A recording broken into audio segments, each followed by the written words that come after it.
Hi friends, welcome to Manhita creative thoughts. ఇక్కడ ఈరోజు ఈ వీడియోలో మనం ప్రాన్స్ బిర్యానీ ఏ విధంగా ప్రిపేర్ చేసుకోవాలో చూద్దామండి.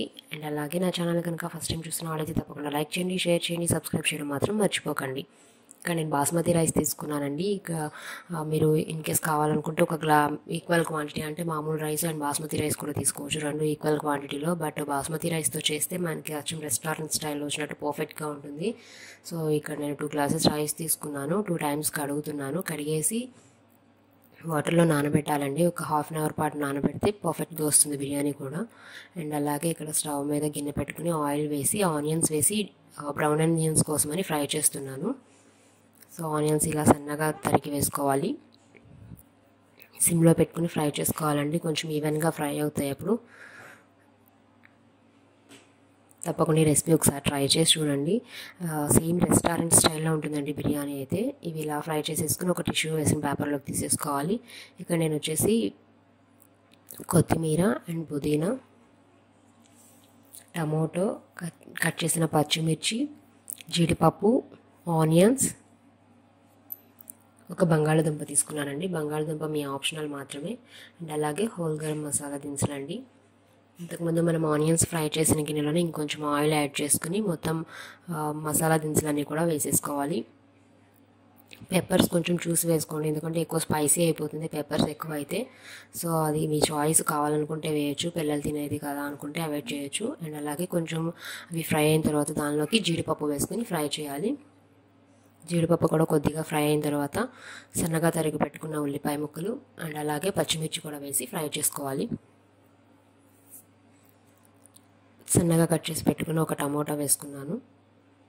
అండ్ ఇక్కడ పొటాటో కొంచెం పెద్ద ముక్కల్లా వేసాను, ఎందుకంటే మా పిల్లలకి ఇష్టము. సో అందుకే పొటాటో వేసాను. ఇది మీ చాయిస్ అండి, కావాలనుకుంటే వేయచ్చు, లేదంటే అవాయిడ్ చేయొచ్చు. అండ్ అలాగే ginger garlic paste 2 spoons.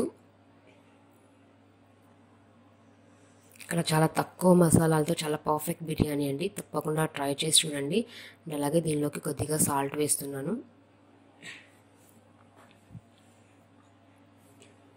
Prawns వచ్చేసి నేను ఊరి నుండి తీసుకొచ్చాను. సో ఏంటంటే కొంచెం ఆయిల్లో ఫ్రై చేసేసి ఇచ్చారు అత్తయ్య. కొంచెం సాల్ట్ను కారం వేసి ఫ్రై చేశారు.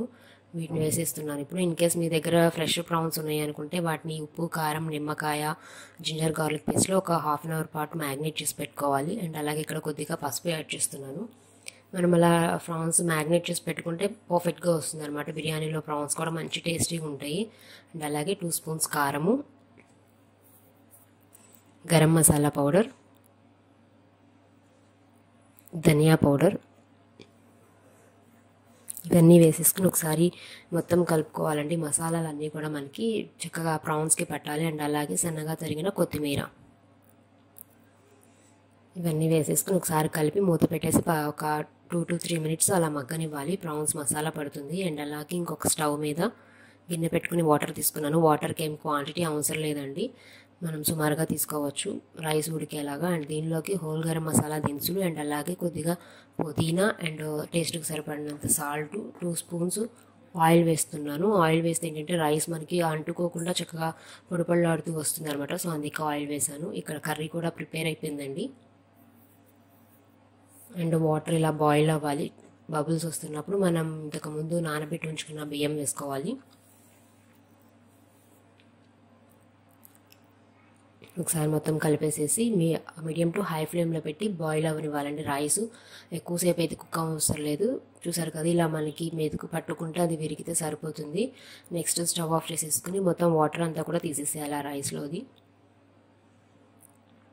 మనం రైస్ పర్ఫెక్ట్గా బాయిల్ చేస్తేనే మనకి బిర్యానీ కూడా అంతే పర్ఫెక్ట్గా వస్తుంది. అండ్ ఇక్కడ కర్రీ అయిపోయిందండి, ఇది రెడీ అయిపోయింది. దీనిలోది కొంచెం నేను పక్కకు తీసేస్తున్నాను, ఎందుకంటే లేయర్స్ వేయడం కోసం అని చెప్పేసి. కొంచెం కర్రీని అడుగున అట్లా లేయర్లా ఉంచేసేసి దాని మీద రైస్ వేసుకోవాలి. చూసారు కదా, రైస్ కూడా చాలా పొడిపొడిలాడుతూ వచ్చింది. అండ్ అలాగే బిర్యానీ కూడా చాలా టేస్టీగా ఉంది. నాకు తిన్న వాళ్ళందరూ కూడా మంచి కాంప్లిమెంట్ ఇచ్చారు.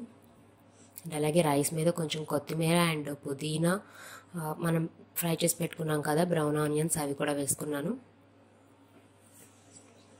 అండ్ కర్రీని కూడా ఒక లేయర్లా వేస్తున్నాను. ఇది రెస్టారెంట్ స్టైల్లో ఉంది, చాలా బాగా చేసామని చెప్పేసి అడిగారు తిన్నవాళ్ళు కూడా. అంటే మా నైబర్స్కి అట్లా ఇచ్చాను. సో చాలా టేస్టీగా ఉందని చెప్పారు. ఇంతకుముందు మనం వేసినట్లుగానే రైసు కర్రీ కూడా లేయర్స్ లాగా వేస్తున్నాను. మీకు క్వాంటిటీని బట్టి ఎన్ని లేయర్స్ 2 లేయర్స్ 3 లేయర్స్ అట్లా వేసుకోవచ్చు అండి. నాకు ఇక్కడ 3 లేయర్స్ వరకు వచ్చినాయి. అండ్ ఫైనల్గా కూడా సేమ్ మనం ఇంతకుముందు ఎలా అయితే లేయర్స్ వేసామో అలా వేసుకోవాలి.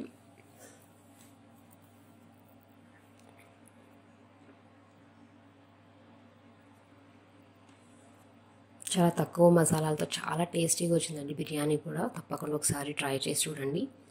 ఇక్కడ ఫైనల్గా ఇంకా లాస్ట్ లేయర్ వేస్తున్నాను. కర్రీ ఉన్నది కూడా వేసేసి దాని మీద అన్నం అదే మనం బాయిల్ చేసి పెట్టుకున్న రైస్ వేసేసాను.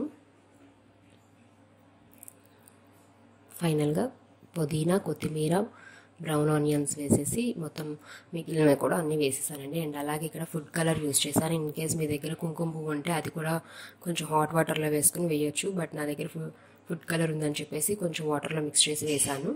అండ్ ఫైనల్గా మనం దమ్ చేయడం కోసం ఏంటంటే టిష్యూ పేపర్స్ తీసుకున్నాను. నేను టిష్యూ పేపర్స్ వేసేసి ఫోల్డ్ చేసేసి మూత పెట్టేశాను.